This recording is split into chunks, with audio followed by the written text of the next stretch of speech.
Good day, viewers. Let's come to Opabini's Maths class. Today we are going to consider sets. But first of all, let's consider the definition of sets. Sets are the square roots of numbers that cannot be simplified into a whole or rational number. I take it again. Sets are the square roots of numbers that cannot be simplified into a whole or rational number.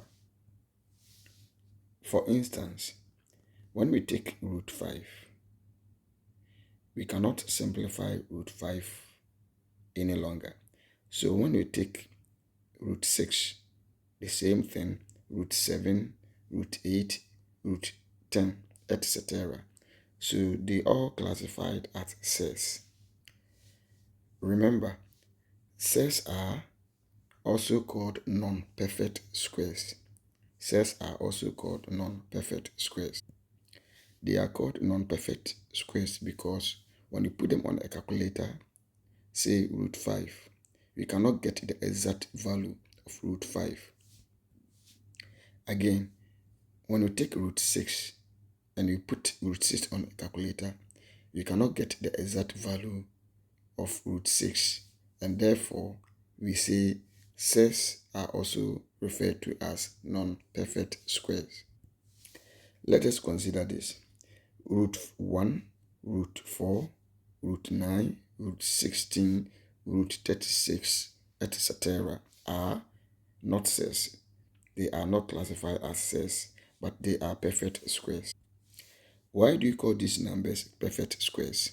They are perfect squares because when you put root 1 on calculator, you will get the exact value being 1. Again, when you take root 4 and you put root 4 on the calculator, you get exact value as 2. The same thing applies to root 9, root 16, root 36. I think we can mention more. Root 49, root 64, root 100, root 81. But right now, our emphasis is on sets, that is the non-perfect squares.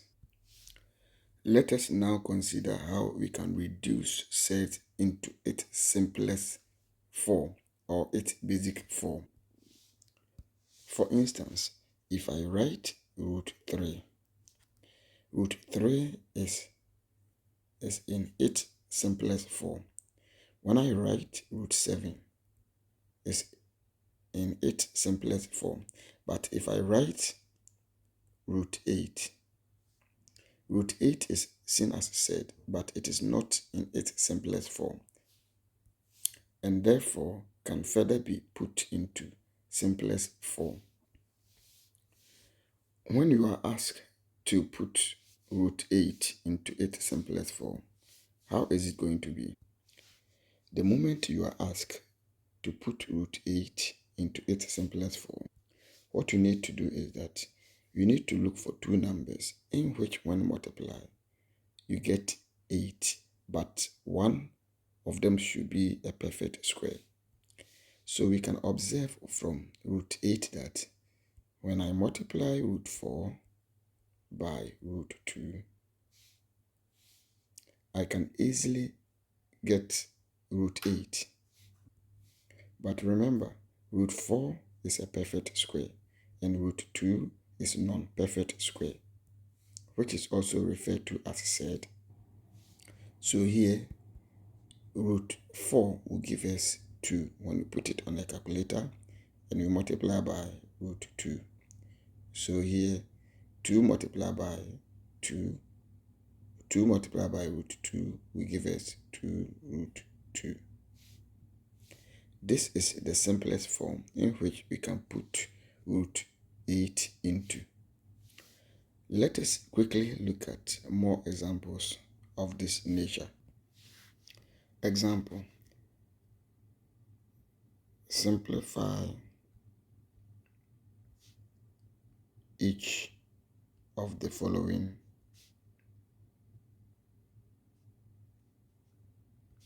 sets. 1 root 12, 2 root 24, 3 root 75, 4 root 200. So here what we have to do is to take root 12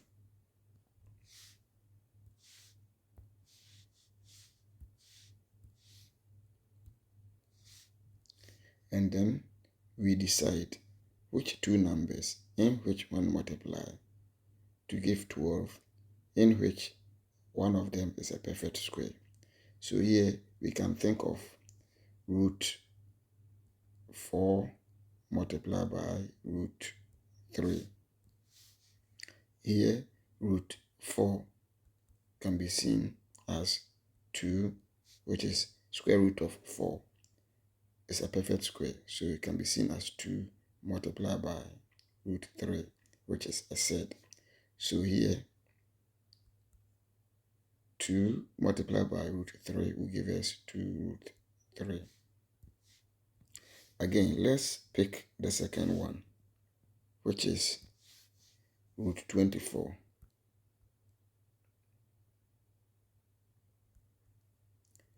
So here root 24. So here root 24, we can observe that root 24 here we can say root 4 multiplied by root 12. Sorry. Root 4 multiplied by root 6. So root 4 is seen as 2 multiplied by root 6.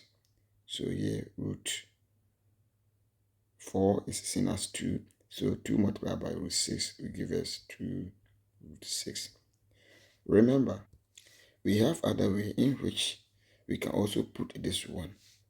For instance, if I have root 24, we can also say root 2 multiplied by root 12. Here, root 2 cannot be simplified into its lowest term because it is already in its lowest term. But root 12 can further be simplified. So in this case, when we go to root 12, we have to ask ourselves, what two numbers in which when multiply we get 12, but one of them should be a perfect square. So here we can think of root 4 multiplied by root 3. So in this case, we get root 2 multiplied by root 4 multiplied by root 3. So here we can multiply root 2 by root 3 because this one is in its lowest term.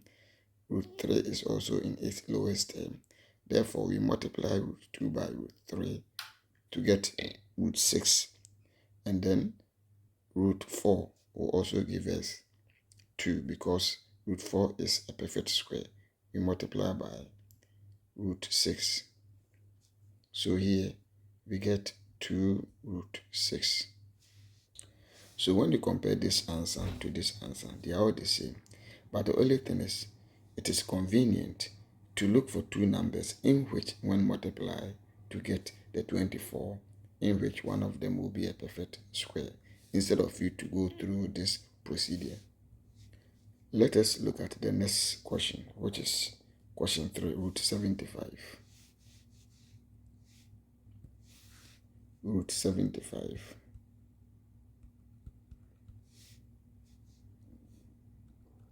Can you think of two numbers in which when multiply to get 75, that one of them will be a perfect square? Here we can think of root 25 multiplied by root 3. Here root 3 is already in its lowest term, and then root 25 is a perfect square. So here we get root 25 will give us 5. When you put it on a calculator and you multiply by root 3, so here 5 multiplied by root 3 will give us 5 root 3. Let us consider the last example, which is example 4, root 200. Example 4, root 200. Here, can you think of two numbers in which when multiply you get 200, in which one of them is a perfect square? So I think we can imagine 100 is a perfect square and you multiply by 2. So here root 100 multiplied by root 2 will give us root 200. So when we come to root 100 will give us, it's a perfect square, so it will give us 10. You multiply by root 2. So here 10 multiplied by root 2 gives us 10 root 2. So try to solve this and put your answer in the comment section below. So simplify or reduce these numbers into its lowest term. Root 18 and root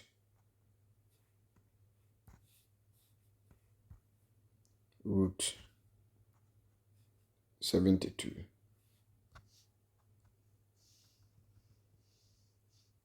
Try to put your answer in the comment section and subscribe to my channel for more exciting math questions. Thanks so much for learning with me. This is just the introduction of CES, so I will see you next time.